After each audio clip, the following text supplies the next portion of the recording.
This is the Sheldon Wildlife Management Area. There is a gas pipeline that runs through there. I'm not sure if there's any fracking. I thought there was something going on here. It was really rocking. The past 2 months, actually. Several hundred earthquakes. Until today.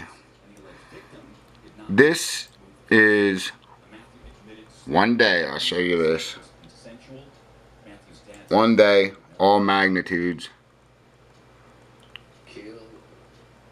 Look at this. What is this? Mammoth Lakes. 626. One day. That's insanity.